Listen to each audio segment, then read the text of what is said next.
भारत के इस पुरुष प्रधान समाज में हमने पुरुषों से कंधा मिलाकर चलने वाली महिलाओं के बारे में तो काफी सुना है, जो समाज की बेड़ियों को तोड़ते हुए राष्ट्र हित में खुद को संलग्न कर देती हैं। आज हम बात करने वाले हैं भारत की दूसरी महिला वित्त मंत्री निर्मला सीतारमण के बारे में, जिन्होंने अपने अथक प्रयासों और कठिन परिश्रम से वित्त मंत्री के रूप में इतिहास बनाया है।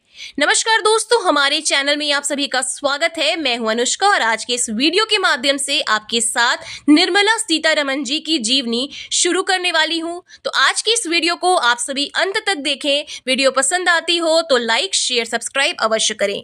तो दोस्तों, निर्मला सीतारमण एक भारतीय राजनीतिज्ञ और भारत सरकार में वर्तमान केंद्र वित्त और कॉरपोरेट मामलों की मंत्री हैं। सीतारमण भारतीय जनता पार्टी से ताल्लुक रखती हैं। वह भाजपा से दूसरी वित्त मंत्री है। उनके पार्टी सहयोगी अरुण जेटली ने साल 2014 से 2019 तक पद संभाला है। वह कर्नाटक राज्य से संसद सदस्य हैं। साल 2014 के आम चुनावों में वह तीसरी बार कर्नाटक से राज्यसभा सदस्य के रूप में चुनी गई थी। 5 जुलाई 2014 को उन्हें नरेंद्र मोदी सरकार में वाणिज्य और उद्योग और कपड़ा राज्य के मंत्री के रूप में नियुक्त किया गया था। उन्होंने 15वीं लोकसभा में 2009 से 2014 के दौरान वाणिज्य और उद्योग मंत्रालय की स्थायी समिति की अध्यक्ष के रूप में कार्य किया था। इनकी अगर प्रारंभिक जीवन और शिक्षा की बात करें तो निर्मला सीतारमण का जन्म 18 अगस्त 1959 को तमिलनाडु के तिरुचिरापल्ली में एक मध्यवर्गीय परिवार में हुआ था। उनके पिता रेलवे में काम करते थे, जबकि उनकी मां एक गृहिणी और किताबों की बड़ी प्रेमी थी। उनके पास अपने पिता की अनुशासक की प्रकृति है और मां की किताबों के प्रति प्रेम। उन्होंने अपना बचपन तमिलनाडु के विभिन्न हिस्सों में बिताया है, क्योंकि उनके पिता की नौकरी ट्रांसफरेबल थी। इस प्रकार यात्रा करना और खुद को उस वातावरण के लिए अनुकूलित करने का गुण सीतारमण में बचपन से रहा है। सीतारमण ने अपने प्रारंभिक जीवन तमिलनाडु में अपने शहर तिरुचिरापल्ली से की है। 1984 में इन्होंने सीता लक्ष्मी रामासामी कॉलेज तिरुचिरापल्ली से बैचलर्स की पढ़ाई पूरी की है और सीतारमण ने जेएनयू में पीएचडी के लिए खुद को नामांकित भी किया था, लेकिन भारत यूरोप वस्त्र व्यापार पर अपना शोध प्रबंध पूरा नहीं किया, क्योंकि वह अपने पति के साथ लंदन चली गई थी। शिक्षा और साक्षरता की पैरोकार सीतारमण ने लंदन से लौटने के बाद हैदराबाद में प्रणव स्कूल की स्थापना की। परिवर्तन के प्रति इस प्रतिबद्धता ने उन्हें जेएनयू में छात्र राजनीति में शामिल होने के लिए प्रेरित किया, जहां वह फ्री थिंकर्स समारोह में शामिल हो गईं और पार्टी के लिए बड़े पैमाने पर प्रचार किया और एक सदस्य होने के नाते सक्रिय सदस्य बन गई। परिवर्तन के लिए उनका जुनून उनके करियर पथ पर विशेष रूप से centre for public policy studies के निर्देशक और राष्ट्रीय महिला आयोग के सदस्य के रूप में उनके काम में झलकता है। उनका पसंदीदा विषय वैश्वीकरण और विकासशील देशों पर उनका प्रभाव पड़ा था। यही वह मूल बिंदु है जिसने उन्हें भारत सरकार के वाणिज्य मंत्री बनने के लिए प्रेरित किया। निर्मला सीतारमण का राजनीतिक करियर के बारे में बात करें तो साल 2006 में शुरू हुआ था, जब वह भारतीय जनता पार्टी भाजपा की सदस्य बनी। इसके एक वर्ष बाद इनके पति डॉक्टर परिकाला प्रभाकर वर्ष 2007 में फिल्म स्टार चिरंजीवी की पार्टी में शामिल हुए। हालांकि वर्ष 2000 के आसपास doctor Parikkala Prabhakar Bharatiya Janata party के आंध्र प्रदेश यूनिट के प्रवक्ता थे। निर्मला सीतारमण भारतीय जनता पार्टी में शामिल होकर नाम कमाने लगी। जिस समय नितिन गडकरी पार्टी अध्यक्ष हुए थे, उस समय उनकी पार्टी के 6 प्रवक्ताओं के बीच स्थान बना दिया था।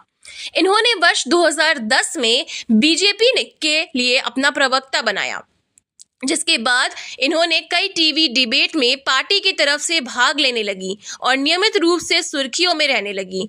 इस समय भारतीय जनता पार्टी के प्रवक्ता के रूप में उन्हें नरेंद्र मोदी शासित गुजरात में काफी प्रसिद्धि प्राप्त हुई, जिसके बाद इन्होंने दिल्ली में पार्टी प्रवक्ता के रूप में खूब नाम कमाया।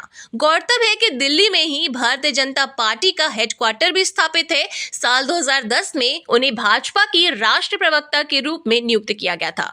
साल 2014 में भाजपा के आम चुनाव जीतने के बाद निर्मला सीतारमन नरेंद्र मोदी के मंत्रिमंडल में शामिल हो गई। उन्हें मोदी द्वारा वाणिज्य और उद्योग राज्य मंत्री बनाया गया था। उसी वर्ष निर्मला सीतारमन आंध्र प्रदेश से राज्यसभा सांसद के रूप में चुनी गई थी। मई 2016 में इन्होंने राज्यसभा चुनाव में कर्नाटक की एक सीट के लिए चुनाव लड़ा था और जीत दर्ज की थी।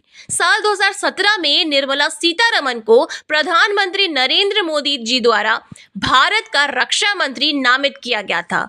इन्होंने देश की पहली पूर्णकालीन महिला रक्षा मंत्री बना दिया गया था। वह इंदिरा गांधी के बाद पद संभालने वाली दूसरी महिला बनी। इन्होंने 1975 में एक संक्षिप्त अवधि के लिए वित्त मंत्रालय का अधिकीर्ण प्रभार संभाला था। निर्मला सीतारमन भारत की पहली पूर्णकालीन महिला रक्षा मंत्री भी हैं। जब निर्मला सीतारमन पहली बार वित्त मंत्री बनी थी तो भारतीय अर्थव्यवस्था की स्थिति बड़ी दयनीय थी। बड़े पैमाने पर भ्रष्टाचार और व्यापक बेरोजगारी दो सबसे बड़ी चुनौतियां थीं और साथ में कोरोना महामारी का काल चक्र भी आया था।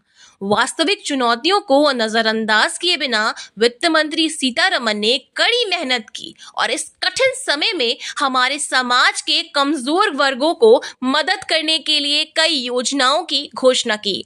यहाँ तक कि साल 2021 की नवीनतम बजट भी सीतारमन के साहसिक स्वभाव और विकास और समृद्धि के प्रति प्रतिबद्धता और रेखांकित करता है। एक उच्च पदस्थीय भारतीय राजनेता के रूप में निर्मला सीतारमन ने कई अंतर्राष्ट्रीय और क्षेत्रीय सम्मेलनों में कंबोडिया, इंडोनेशिया, फ्रांस, रूस जैसे विभिन्न देशों में भारतीय राज्य की यात्रा की और उनका प्रतिनिधित्व किया। आज भी वे बिना किसी डर के साहस के साथ भारत की अर्थव्यवस्था की डोर संभालती हैं।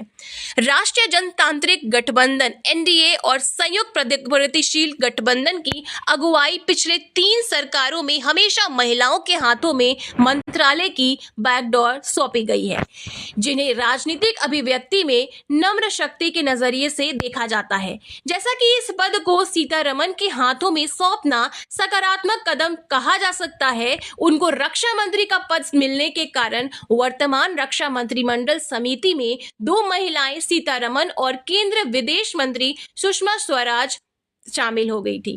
रक्षा मंत्री की जिम्मेदारी देकर प्रधानमंत्री मोदी ने भारतीय महिलाओं को एक बड़ा संदेश दिया है कि वे इस पुरुष प्रधान समाज में भी बेहतर काम कर सकती हैं।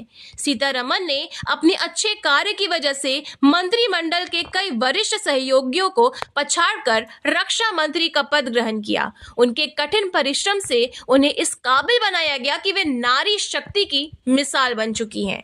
तो दोस्तों, आज के इस वीडियो में इतना ही। इसी के साथ जय हिंद, वंदे मातरम।